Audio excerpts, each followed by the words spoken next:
नमस्कार, मैं हूं तनिष्का चौरसिया और आप देख रहे हैं एलआर न्यूज। चलिए जानते हैं कुछ खास खबरें। समाजवादी पार्टी कार्यालय पर प्रेस कॉन्फ्रेंस में अखिलेश यादव का बड़ा बयान। समाजवादी पार्टी के अध्यक्ष अखिलेश यादव ने आज लखनऊ स्थित पार्टी कार्यालय पर प्रेस कॉन्फ्रेंस आयोजित की। इस दौरान उन्होंने अयोध्या के पूर्व विधायक पवन पांडे द्वारा लगाए गए आरोपों पर अपनी प्रतिक्रिया दी। पवन पांडे ने सरकार पर गंभीर आरोप लगाते हुए कहा कि अयोध्या के किसानों की जमीनों को बिना मुआवजा दिए एलडीए और आवास विकास विभाग द्वारा हड़पने की कोशिश की जा रही है। पवन पांडे ने लगाए गंभीर आरोप। पवन पांडे ने आरोप लगाया कि अयोध्या के किसानों की जमीनों को जबरदस्ती बिना मुआवजा दिए अधिग्रहित किया जा रहा है। उन्होंने कहा कि उत्तर प्रदेश आवास एवं विकास परिषद द्वारा गैर कानूनी तरीके से किसानों की भूमि को अधिग्रहित किया जा रहा है और इसे समाप्त करने की मांग की है। पांडे ने बताया कि बड़े उद्योगपतियों के लिए टेंट सिटी, वाटर पार्क और होटल बनाने के लिए किसानों की भूमि ली जा रही है, लेकिन कोई मुआवजा नहीं दिया जा रहा है। अखिलेश यादव का बयान। अखिलेश यादव ने कहा कि यह सरकार किसानों के लिए काम नहीं कर रही है और जानबूझकर उनकी जमीन छीनने की कोशिश कर रही है। उन्होंने कहा इस सरकार के अधिकारी किसानों को डराते हैं और उनकी जमीन को सस्ते में बड़े उद्योगपतियों को देने के लिए एक योजना बनाई जा रही है। अखिलेश ने सरकार से मांग की कि अयोध्या के किसानों को उचित मुआवजा दिया जाए और वादा किया कि अगर समाजवादी पार्टी सत्ता में आई तो अयोध्या के किसानों को 6 गुना मुआवजा मिलेगा। अखिलेश ने यह भी कहा कि अगर समाजवादी पार्टी की सरकार आई तो अयोध्या को एक वर्ल्ड क्लास सिटी बनाया जाएगा, जो भाजपा की सरकार नहीं कर सकती। अखिलेश का मिल्कीपुर चुनाव पर बयान। अखिलेश यादव ने आगामी चुनाव में मिल्कीपुर क्षेत्र के जनमत पर प्रतिक्रिया दी। कहा कि यहां की जनता भाजपा के खिलाफ मतदान करने जा रही है। उन्होंने दावा किया कि भाजपा को हराने के लिए युवा और महिलाएं एकजुट हो गए हैं। अखिलेश यादव ने भाजपा को चेतावनी दी है कि वह अयोध्या वासियों के साथ जो कर रहे हैं, भगवान श्री राम उन्हें माफ नहीं करेंगे। समाजवादी पार्टी ने अब भाजपा के खिलाफ अपनी लड़ाई और भी तेज कर दी है और किसानों के अधिकारों के लेकर एक नई बहस की शुरुआत की है। इस प्रेस कॉन्फ्रेंस के जरिए सपा ने अयोध्या के किसानों के मुद्दे को प्रमुखता के साथ उठाया है, जबकि आगामी चुनाव में भाजपा के खिलाफ आक्रामक रुख अपनाया है। आए हुए हम अपने सभी किसानों का धन्यवाद और आभार प्रकट करते हैं। साथ ही साथ हम सभी लोग बहुत आभारी भी हैं उनके कि इन परिस्थितियों में जहां सरकार समय समय पर डराती है, उनके अधिकारी अन्याय करने के लिए हमेशा तैयार रहते हैं। उस समय किसान समाजवादी पार्टी और हम पर भरोसा कर रहे हैं। मैं अयोध्या वासियों का और खासकर किसानों का बहुत बहुत धन्यवाद और आभार प्रकट करता हूँ। अभी जब बात शुरू हुई तो ये कहा गया कि ये भारतीय जनता पार्टी के भी कार्यकर्ता रहे हैं और आज इनके साथ भी अन्याय हो रहा है। और सच्चाई तो ये है कि इधर जिस तरीके से सरकार काम कर रही है, भारतीय जनता पार्टी के लोग भी जानते हैं कि भारतीय जनता पार्टी उनकी सगी नहीं है। इधर जिस तरीके से भारतीय जनता पार्टी फैसले ले रही है, काम कर रही है, भारतीय जनता पार्टी के लोग भी ये महसूस कर रहे हैं कि भारतीय जनता पार्टी उनकी सगी नहीं है। और मैं एक उदाहरण नहीं, कई उदाहरण दे सकता हूं। जो हमारे किसान यहां पर आए हैं, इनका तो सब कुछ छीना जा रहा है। दादा परदादा से वर्षों से ये खेती बाड़ी करते आए हैं, अपना घर मकान बना लिया, रजिस्ट्री हो गई हैं, बहुत सी अपने परिवार मिलकर के रह रहे हैं। ना चाहती है ये किसान जो आए हैं वो किसी विकास के खिलाफ नहीं है, क्योंकि अगर विकास होगा, खुशहाली होगी तो इनकी भी तरक्की होगी। इनका जो मानना और समझना यही है कि अगर अयोध्या में इतना विकास हो रहा है, खुशहाली आ रही है, तो इनका भी साथ साथ विकास हो, इनके घर परिवार में भी खुशहाली आए। सरकार जानबूझ करके सस्ते में जमीन लेकर के कुछ मुनाफा कमाने के लिए और कुछ लोगों को मुनाफा कमाने देने के लिए ये जमीन जबरदस्ती छीन रही है। समाजवादियों का मानना है कि मार्केट वैल्यू के हिसाब से किसान को मुआवजा मिलना चाहिए और कई मौकों पर मैं और आप यहाँ पर बैठ करके कई बार चर्चा की है और यहाँ तक कहा मैंने कि ये अयोध्या प्रभु राम जी की जमीन है, धरती है उनकी। न केवल भारत, दुनिया के लोगों को वहां के प्रति आस्था है। तो वर्ल्ड क्लास सिटी बने, वर्ल्ड क्लास इंफ्रास्ट्रक्चर बने, लेकिन जो लोग वहां से उजाड़े जा रहे हैं वो उजड़े नहीं, वो भी कम से कम बराबरी के साथ खड़े दिखाई दें। इसलिए मैंने कहा था कि अगर सर्किल रेट बढ़ा करके 6 गुना भी मुआवजा देना पड़े तो सरकार को पीछे नहीं हटना चाहिए। मैं आज फिर दोहराता हूं, जिस समय किसान एयरपोर्ट को लेकर के, अपनी जमीन को लेकर के यहां आए थे, कि वो वहां खिलाफ नहीं थे विकास के, या समय समय पर जो हमसे मिले हैं, जिनकी जमीनें जा रही हैं, मैंने उनसे भी आश्वासन दिया था। फिर कहता हूं मैं कि इस सरकार से मांग है हमारी कि सर्किल रेट बढ़ा करके 6 गुना मुआवजा मिलना चाहिए। जो मार्केट वैल्यू है उसके हिसाब से उनका मुआवजा मिलना चाहिए। और अगर ये सरकार नहीं देती है, जब कभी भी समाजवादी सरकार बनेगी तो अयोध्या निवासियों को इसी तरीके से सर्किल रेट बढ़ा करके मार्केट वैल्यू के बराबर उनको मुआवजा दिलाने का काम करेंगे। जहां आश्रम बनने चाहिए वहां होटल बनाना चाहते हैं। ये बात तो किसी को समझ में नहीं आ रही। अच्छे आश्रम बने, अच्छे रुकने का स्थान बने, धर्मशाला बने, वर्ल्ड क्लास इंफ्रास्ट्रक्चर के साथ चीजें बने, लेकिन अखबारों में विज्ञापन हम लोगों ने भी पढ़ा था कि 5 स्टार होटल बनेंगे। बीजेपी के लोग तो 5 स्टार होटल के खिलाफ थे, उस संस्कृति के खिलाफ थे। कम से कम बीजेपी के लोग ये बताएं कि 5 स्टार बनने के लिए उसमें बार होना जरूरी है कि नहीं जरूरी है, ये बता दें बस बीजेपी के लोग। बीजेपी के लोगों ने कहा, और बीजेपी के लोग बताएं ये बात, सरकार के लोग बताएं कि जो 5 स्टार होटलों के लिए जमीन दे रहे हैं, क्या 5 स्टार होटल उसको माना जाएगा जिसमें बार नहीं होगा? और हमने वो तस्वीरें देखी हैं, वो पानी का माँ गंगा पर वो चलता जहाज देखा हम लोगों ने, जिसको कभी किसी स्टार की कैटेगरी में रखा गया था। उसमें हमने सबने तस्वीर देखी थी बार की। तो ये सरकार बताए आखिरकार किस दिशा में ले जाना चाहती है। हमारी समाजवादियों की मांग है कि विकास के खिलाफ नहीं है। अयोध्या वर्ल्ड क्लास सिटी बने, ये नहीं बना पा रहे हैं, समाजवादियों को मौका मिलेगा तो वर्ल्ड क्लास सिटी अयोध्या को बनाने का काम करेंगे। और समाजवादियों ने जो भी काम किए हैं आपको सब पता है। एक एक चीज वर्ल्ड क्लास है। जहां से मुख्यमंत्री जी अन्याय कर रहे हैं बैठ करके, जो सीएम हाउस है, लोक भवन ऑफिस, जो लोग भी निकलते होंगे इसके आसपास वो देखते होंगे कि क्या ऑफिस बनी हुई है। मैं तो ये कहता हूं जिस ऑफिस में वो बैठे हैं उसके बराबर भी पिछले इतने सालों में एक बिल्डिंग नहीं बना पाई है।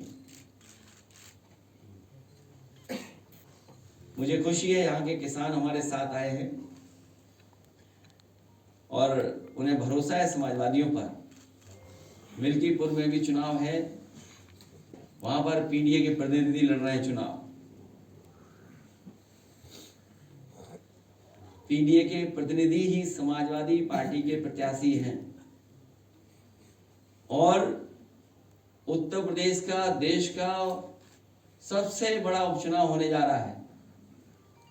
मैं तो अपने तमाम जर्नलिस्ट साथियों से अपील करूंगा कि ऐसा चुनाव जरूर देखने जाएं, देखने समझने जाएं, वहां की कवरेज हो और तमाम जानकार लोग हैं उनसे भी हमारा निवेदन होगा कि डेमोक्रेसी में ऐसा चुनाव नहीं देखा हुआ, ऐसे चुनाव की स्टडी करनी चाहिए। ऐसे चुनाव की स्टडी हो कि आखिरकार चुनाव में जनता कैसे फैसला लेती है। और हम सरकार से भी कहेंगे कि ये चुनाव पारदर्शी हो और पारदर्शी उदाहरण पेश करे सरकार कि ये फेयर इलेक्शन हो रहा है, जिससे कि हमारे तमाम जर्नलिस्ट न केवल यूपी के, भारत के और दुनिया के भी आकर के देखें कि कैसे फेयर इलेक्शन होता है। ये उदाहरण पेश करें आने वाले समय में कि इतना फेयर इलेक्शन हो सकता है और किया जाता है।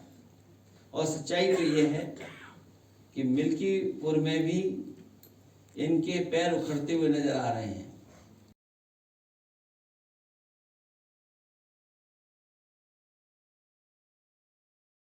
कि ये जरूरी है, जब तक सब स्टेशन नहीं हटेगा तब तक यहाँ सुंदरता नहीं बनेगी। तो आपको मैं जानकारी दे दूं, उस समय जो मार्केट वैल्यू थी उसके हिसाब से उसे मुआवजा दिया गया था। वो कोई रस्तोगी थे, शायद उन्हें 37 करोड़ रुपया उसका मुआवजा मिला था। सर सोचिए आप, 37 करोड़, और बहुत 1 एकड़ जमीन रही होगी या 2 एकड़ जमीन रही होगी, वो अभी मुझे मेजरमेंट्स नहीं पता है, लेकिन उतनी जमीन के सरकार के खजाने से पैसा दिया गया। सवाल ये है कि अयोध्या में वर्ल्ड क्लास सिटी बने, और बीजेपी के लोग ये तो कहते थे वेटिकन सिटी बनाएंगे, हम उससे बेहतर सिटी बनाएंगे। अरे बीजेपी वालों, जरा गूगल करके तो देखो वेटिकन सिटी दिखती कैसी है। अगर उसके हिसाब से अगर तुमने 1 इंच भी बनाया हो अयोध्या में कहीं, तो बता दो हमें। उन गरीबों को आप मार रहे हो, किसानों की जमीन छीन रहे हो, जिनका जीवन यहाँ पर सदियों से वही होता है। इन्हें भगवान प्रभु श्री राम भी छोड़ेंगे नहीं, इनके खिलाफ भी भगवान श्री राम जी कुछ न कुछ करेंगे। सर एक सवाल है सर जो गरीबों को दुख दे रहे हैं। सर एक सवाल है अयोध्या को लेकर के, ये किसानों की बड़ी समस्या छुट्टा पशुओं को लेकर की भी है सर। देखिए, समाजवादी पार्टी का प्रत्याशी पीडीए परिवार का है, से काम हो रहा है हमारा। ऐतिहासिक जीत होने जा रही है। बस हमारा आज का निवेदन है, हमारे समीकरण की आप चर्चा करते हो कई बार, हमें चैनल पे डर लगने लगता है। पर आप ही के समीकरण तो मिल्कीपुर में भाजपा अपनाती दिख रही है, वर्ग भी वही। हमारे ही रास्ते पर भारतीय जनता पार्टी चलेगी, उस पर दूसरा कोई रास्ता नहीं है। जब भी उन्हें विकास के रास्ते पे चलना पड़ेगा तो हमारे ही रास्ते पर, ये पीडीए के रास्ते पर है। और देखिए पीडीए का कमाल क्या हुआ, कुंभ के मेले में हर खंबे पे पीडीए पीडीए लिख गया। आप पता करिए, आप जानते होंगे, हर खंबे पे पीडीए लिखा हुआ था। तो बताओ प्रभु श्री राम ने करा ये नहीं किया। बाद में जब सरकार को पता लगा तो हटवाने में लग गए, क्योंकि पीडीए का मतलब जो बीजेपी के अधिकारी को पता ही नहीं था, प्रयागराज डेवलपमेंट अथॉरिटी। सोचिए हमारा कितना प्रचार किया कुंभ में। अब सुना है कि सब हटवा दिए गए सरकार ने। सोचिए ऐसी सरकार है। अध्यक्ष जी, अयोध्या के किसानों का मुद्दा लगातार उठाते रहे हैं कि लगभग 2 महीने पहले आवास विकास परिषद के सचिव नीरज शुक्ला ने प्रेस कॉन्फ्रेंस की थी, और उस प्रेस कॉन्फ्रेंस में जो है अयोध्या के किसानों की बात की। तो उन्होंने कहा कि हम लैंड पूलिंग पे बात कर रहे हैं कि लैंड पूलिंग की जगह किसानों को जमीन दी जाएगी, किसान इस पे राजी हो कि वो अपनी पूरी जमीन देंगे और उसका 25% हिस्सा हम डेवलप एरिया में देंगे। लेकिन किसान जो है लगातार बड़े ज्यादा मुआवजे की मांग कर रहे हैं, जो उनके लिए देना जो है लैंड पुलिंग या इस तरह की जो शब्दावली ला रहे हो, जो कई स्टेटों में सक्सेसफुल भी है, फेलियर भी है। ये लैंड एक्विजिशन का तरीका, पूरा सरयू नदी के आसपास लैंड एक्विजिशन हो गई। किसानों को कितना लैंड पुलिंग में मिला है एमओ बता दे सरकार में। अगर कहीं भी अयोध्या में किसानों की जमीन लेने के बाद किसानों को कहीं डेवलपमेंट के लिए जमीन दी गई हो, डेवलप करके जमीन दी हो, तो बता दें हमें। पूरा सरयू के आसपास सभी जमीन बिक गई। अधिकारियों का कहना है किसान राजी ही नहीं है लैंड पूलिंग के लिए। हम भी राजी नहीं है। सर एक सवाल, हम मार्केट वैल्यू के हिसाब से पैसा चाहते हैं, किसानों को मुआवजा मिले। अधिकारियों के चक्कर में रहोगे तो समझ लो क्या करना पड़ेगा। सर एक सवाल इससे अलग हटके है। सर आज बॉलीवुड के अभिनेता सैफ अली खान पे हमला हुआ है, जिसकी अभी प्रेस कॉन्फ्रेंस में वहाँ के डॉक्टर्स कर रहे हैं।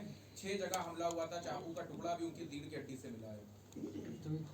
हालांकि सुबह सुबह ही ये खबर आई।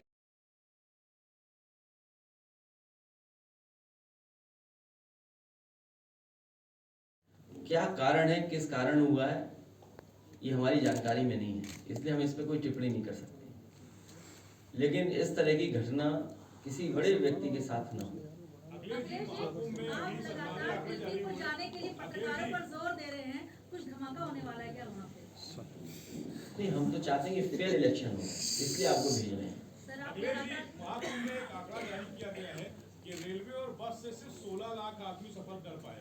तो क्या आप मानते हैं कि सरकार जो 3 करोड़ 4 करोड़ लोगों की डुबकी लगाने की बात कर रही है, ये लोग पैदल गए हैं वहां तक? सरकार का हर आंकड़ा वो है फर्जी, और हमारा पत्रकार साथी सही बोल रहा है, हम इसको धन्यवाद देते हैं। कुछ ट्रेनें खाली आ रही हैं, सुनने में आया गोरखपुर वाली खाली ट्रेन नहीं है पूरी, और नहीं मानते अभी वीडियो दिखा सकता हूँ मैं। रेलवे और बस ने अपने आंकड़े जारी कर दिए, बोला देखो, 16 लाख गए हैं। थोड़ी हम उन पे चर्चा नहीं करना चाहते, लेकिन ये बात मोटी मोटी मान लीजिए कि बीजेपी का हर आंकड़ा फर्जी है। याद कीजिए नोटबंदी में क्या कहा, भ्रष्टाचार कम हो जाएगा, काला धन खत्म हो जाएगा। आज बताइए भ्रष्टाचार कितना बढ़ गया, पत्रकार साथियों से बेहतर कोई नहीं जानता होगा। और इसी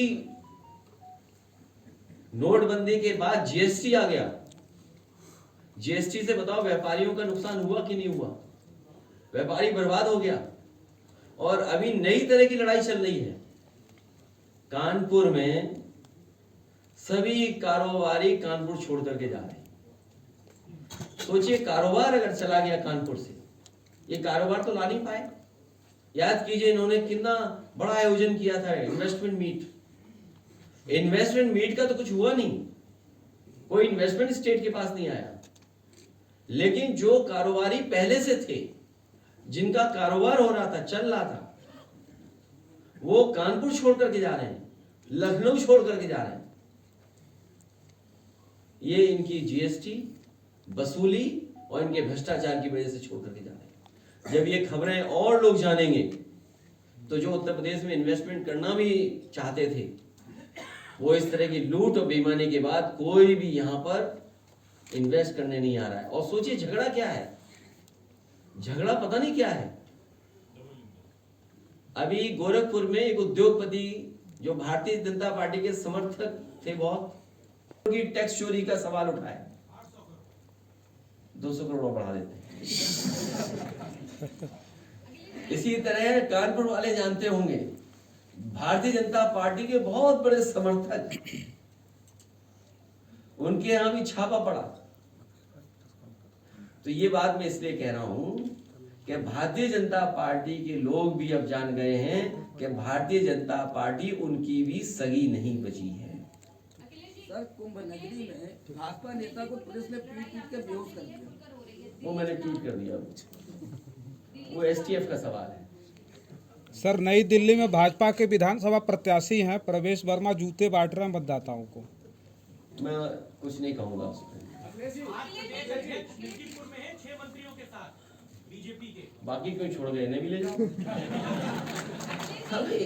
मंत्रियों ने जब काम किया हो, आप बताइए, जिस विभाग में सबसे ज्यादा भ्रष्टाचार है, गांव गांव या किसान बैठे होंगे, घर घर जल वाला, बताओ उस अधिकारी को प्रधानमंत्री सम्मानित कर रहे हैं।